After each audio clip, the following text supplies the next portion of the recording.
Hey everyone, Wheel Snipesilla here. It is Monday, October 3rd.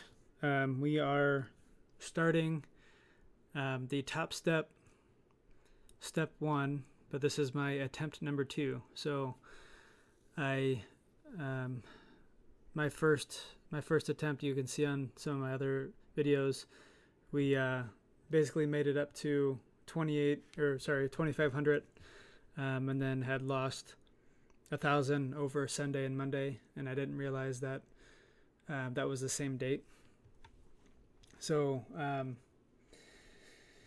so here we are on attempt number 2. I wanted to kind of go over some of the rules. So I had been reviewing the first attempt and kind of jotted down all of the lessons learned and things I want to do different. So I have this PowerPoint from ICT, and just going to kind of go over some of the slides. So this is basically his series where he talks about a realistic way of trying to implement his smart money concepts. So basically these are his slides, but we're going to focus on, instead of groceries, focusing on kind of paying back a remodel. So we'll focus on an approach and plan of action that can harvest monthly ends and my remodel. So the budget is $1,000 a month, and we'll focus on 4 opportunities. Intraday index trading as a case study. So we'll be using the S&P futures. And then we have our broker cost per trade, which that's already built into the top step. And the smallest top step account is 50,000. And so, we're going to utilize a funded, hopefully will eventually be a real funded account, but this is just the evaluation. So we're going to go for 1,000 a month. Although let me go back here. So I'm going to look for more than 4 opportunities per month. I'll kind of get to it at the end. So 1 ES contract, which on the previous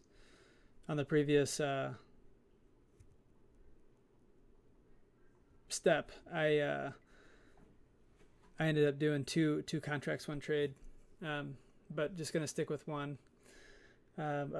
Objective of 5.25 points or 21 ticks. A hard stop loss of 4 points. There's no partials.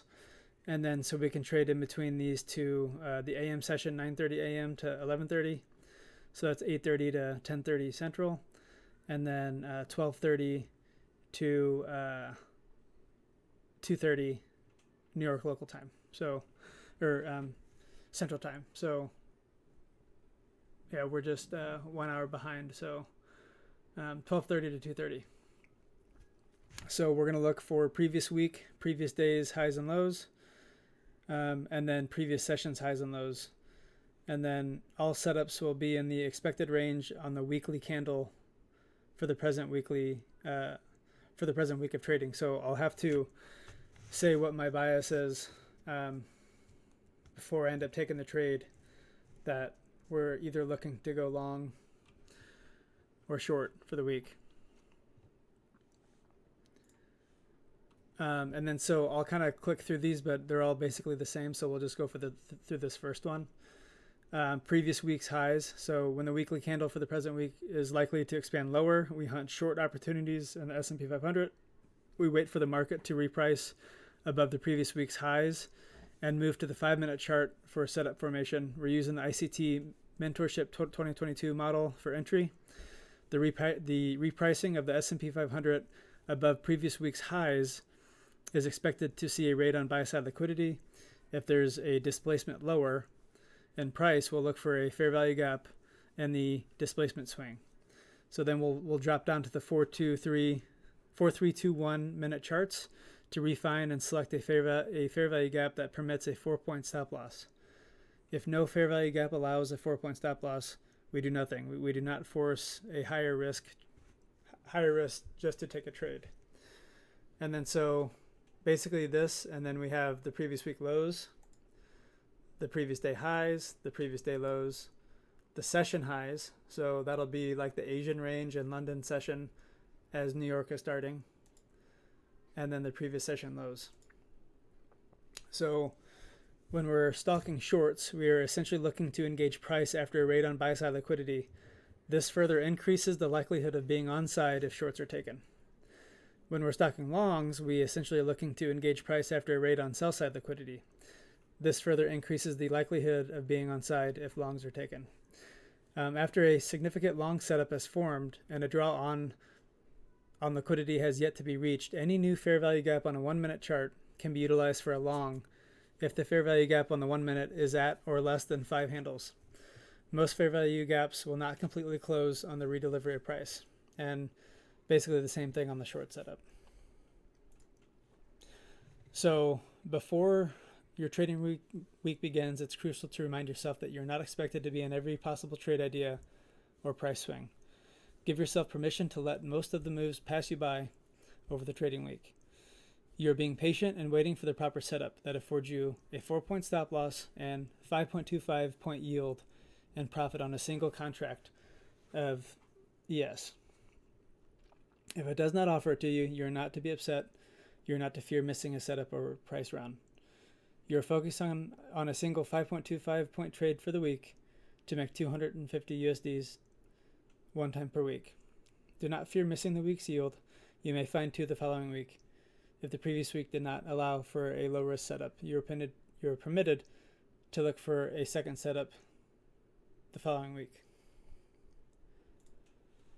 So some of my lessons learned: Sunday, Monday count as the same trading day. So the rules apply to that.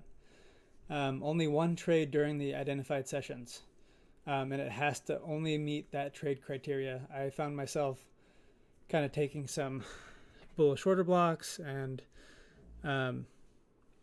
trading up into liquidity voids and things like that. So we're just going to stick to the ICT 2022 mentorship. The one thing I want to do is, if I find a trade in the AM or the PM session and all of the criteria is met, that's something that I want to try to look to trade. With this top step, there is a monthly fee. So I want to try to get to that 3,000 a little bit sooner, but I don't want to rush. I was doing. If I pull up one of my screenshots here, which this will help.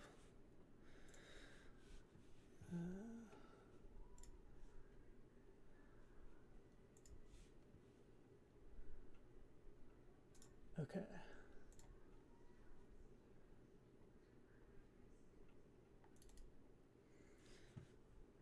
I'll pull this over here.